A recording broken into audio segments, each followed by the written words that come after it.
Hi అండి. నమస్తే. Welcome back to Telugu birthdays. ఈరోజు వీడియోలో డోక్లా రెసిపీని చూపించబోతున్నానండి. యాక్చువల్‌గా ఈ డోక్లా రెసిపీని ఎక్కువగా గుజరాతీ వాళ్ళు చేసుకుంటారండి.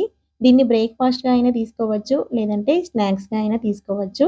నేను చెప్పే కొలతలతో ఈ డోక్లా రెసిపీని ప్రిపేర్ చేశారంటే డోక్లా అనేది ఫ్లఫీగా, స్పాంజీగా, మాయిస్ట్‌గా వస్తుందండి. సో, లేట్ చేయకుండా ఈ డోక్లా రెసిపీని ఎలా ప్రిపేర్ చేసుకోవాలో చూసేద్దాం.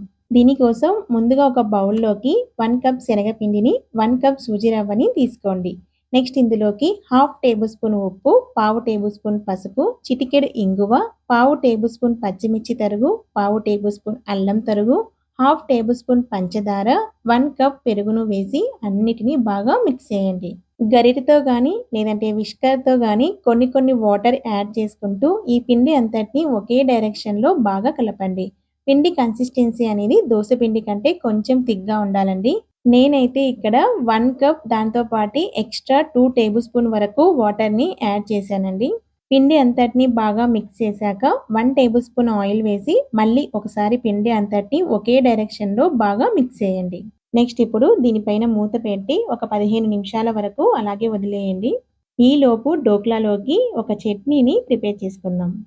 ఒక మిక్సీ జార్‌లో 1 కప్ కొత్తిమీర, పావు కప్పు పుదీనా, 2 పచ్చిమిర్చి ఇలా తుంచేసి వేసుకోండి. నెక్స్ట్ అర ఇంచు అల్లం ముక్క, 4, 5 వెల్లుల్లి, 1 టేబుల్ స్పూన్ జీలకర్ర, 1 టేబుల్ స్పూన్ పెరుగు, అరచెక్క నిమ్మరసం, హాఫ్ టేబుల్ స్పూన్ ఉప్పు, పావు టేబుల్ స్పూన్ నల్ల ఉప్పు, 1 స్మాల్ గ్లాస్ వాటర్‌ని వేసి మెత్తగా గ్రైండ్ చేయండి. ఇక్కడ నల్ల ఉప్పు అనేది ఆప్షనల్ అండి. మీ దగ్గర లేకపోతే స్కిప్ చేయొచ్చు. అలాగే అల్లం ఫ్లేవర్ మీకు ఇష్టం లేకపోతే అది కూడా స్కిప్ చేయొచ్చు. మెత్తగా గ్రైండ్ చేశాక ఒక బౌల్‌లోకి తీసి పెట్టుకోండి. ఇందులోకి పోపేమీ అవసరం లేదండి. నెక్స్ట్ డోక్లా ప్రిపరేషన్ కోసం ఒక ప్లేట్ గానీ, లేదంటే కేక్ టిన్ గానీ తీసుకొని ఆయిల్‌తో ప్లేట్ మొత్తాన్ని గ్రీజ్ చేయండి. నెక్స్ట్ ఒక ఈనో ప్యాకెట్‌ని తీసుకొని పిండిలో వేసి పిండి అంతటిని బాగా మిక్స్ చేయండి. మీరు ఈనో ప్యాకెట్‌కి బదులు 1 టేబుల్ స్పూన్ బేకింగ్ పౌడర్ గానీ, లేదంటే హాఫ్ టేబుల్ స్పూన్ వంట సోడా గానీ తీసుకోవచ్చండి. పిండి అంతటిని బాగా మిక్స్ చేశాక, పిండి గనక ఎక్కువ మందంగా ఉన్నట్లయితే అవసరమైతే కొన్ని వాటర్ యాడ్ చేసి మళ్ళీ బాగా మిక్స్ చేయండి. నెక్స్ట్ ఈ పిండిని మనం ఇందాక గ్రీజ్ చేసి పెట్టుకున్నాం కదా! ఆ ప్లేట్‌లోకి ట్రాన్స్‌ఫర్ చేసి ప్లేట్‌ని ఒకసారి ట్యాప్ చేయండి.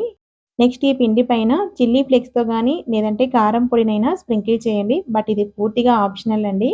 నెక్స్ట్ ఒక అడుగు మందంగా ఉండే కడాయిని తీసుకొని అందులోకి ఒక 3 గ్లాసుల వరకు వాటర్ వేసి దానిపైన స్టాండ్ పెట్టి రోలింగ్ బాయిల్ అయ్యేంత వరకు మరగనివ్వండి. వాటర్ బాయిల్ అవ్వడం స్టార్ట్ అవ్వగానే మనం ప్లేట్‌ని ఆ స్టాండ్ పైన పెట్టి కడాయి పైన ఎక్కడ గ్యాప్ లేకుండా అంతా కవర్ అయ్యేటట్లు ఒక మూతని పెట్టండి. ఇప్పుడు ఫ్లేమ్‌ని 10 నిమిషాల వరకు మీడియం ఫ్లేమ్‌లో, 10 నిమిషాల వరకు లో ఫ్లేమ్‌లో పెట్టి కుక్ చేయండి.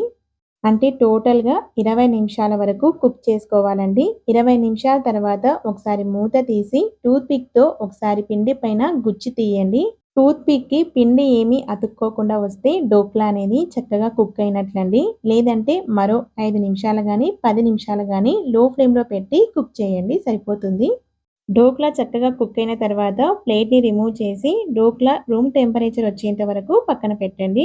డోక్లా మాయిస్ట్‌గా రావడం కోసం మనం ఇందులోకి తాలింపు పెట్టుకోవాలండి. దీనికోసం ఒక పాన్ పెట్టి 1 టేబుల్ స్పూన్ ఆయిల్ వేసి ఆయిల్ వేడయ్యాక 1 టేబుల్ స్పూన్ ఆవాలు, హాఫ్ టేబుల్ స్పూన్ జీలకర్ర, ఒక 4, 5 పచ్చిమిర్చి చీలికలు, కొంచెం కరివేపాకు వేసి ఒక నిమిషం లో ఫ్లేమ్‌లో ఫ్రై చేయండి. నెక్స్ట్ ఇందులోకి పావు టేబుల్ స్పూన్ ఉప్పు, పావు టేబుల్ స్పూన్ పంచదార వేసి ఒకసారి బాగా మిక్స్ చేసి 1 స్మాల్ గ్లాస్ వరకు వాటర్‌ని యాడ్ చేయండి. ఇప్పుడు దీన్ని హాఫ్ మినిట్ వరకు బాయిల్ చేయండి. తర్వాత అరచెక్క నిమ్మరసం యాడ్ చేసి స్టవ్ ఆఫ్ చేయండి. నెక్స్ట్ ఇప్పుడు ఈ తాలింపు వేడిగా ఉండగానే ఒక స్పూన్ తీసుకొని ఈ డోక్లా అంతటి పైన కూడా స్ప్రెడ్ చేయండి.